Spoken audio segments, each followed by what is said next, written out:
Two iconic bucks, but only one actually leaves the house with me. This is the Buck 112 and the Buck 110. On paper, they're almost the same look, same lockback design, same heritage. But in real life, there's a difference between a knife that lives on your belt and a knife that slips into your pocket. To me, buy once, use forever means that it must be the knife that you actually carry, not the one that gets left behind. The one that gets left behind is buy once, keep in a drawer, and it's not the same. And that's why after carrying both, I chose the Buck 112 over the Buck 110.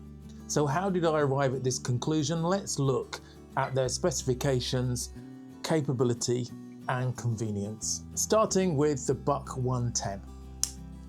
So this has 420 stainless steel.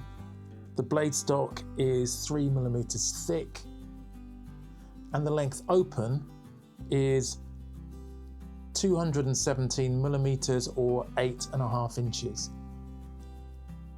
Closed, it's 123mm or 4.8 inches, and the blade length is 95mm or 3.75 inches, and it weighs in at a whopping 205 grams or 7.2 ounces.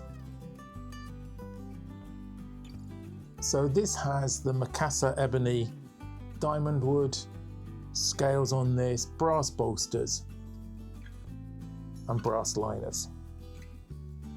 So that's the Buck 110. The Buck 125 is pretty much a smaller version. It has the same 420 stainless steel, the same 3mm thick blade stock, the same Mikasa ebony diamond wood. Where it changes is in the dimensions. So the length open is 182mm or 7.2 inches. The blade length is 76mm or 3 inches, and closed it comes in at 107mm or 4.2 inches, and it weighs in at 160 grams or 5.6 ounces. So that's a full 45 grams less. And here you can see the two of them together. So that's the specifications.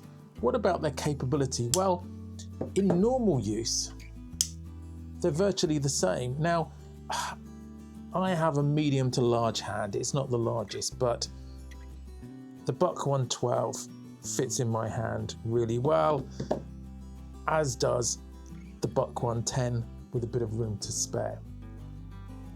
Now, because they have the same blade stock, because they've got the same steel, then their use is vertically identical.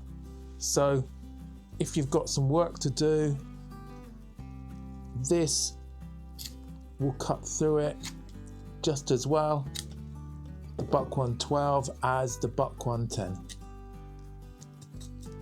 So unless you've got something exceptionally large to cut, or unless you're maybe a hunter, then I'm not really sure of the benefit of this extra size. Otherwise, it's the same.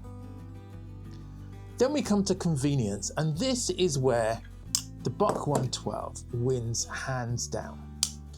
It's smaller, it's lighter, considerably lighter, and I think that makes a difference between this being a pocket carry and this being a belt carry. Of course, both come with sheaths, but I think for the Buck 110, you've really got to carry it in its sheath. For me, this is just too big a lump to have in my pocket.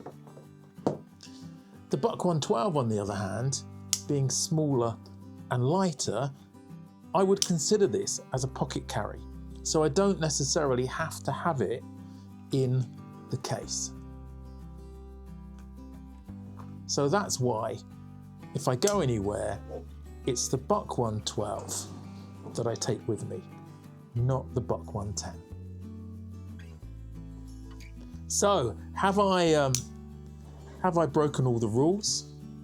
Have I upset anybody by making this choice? Let me know what you think in the comments. If you had the choice of these two, which one would you carry and why? Hope you found this interesting. Why not watch this video that I've got specifically on the Buck 110, which goes into it in more detail and about how it came about, or watch this playlist on traditional knives. Thanks for watching, and I'll catch you in the next video.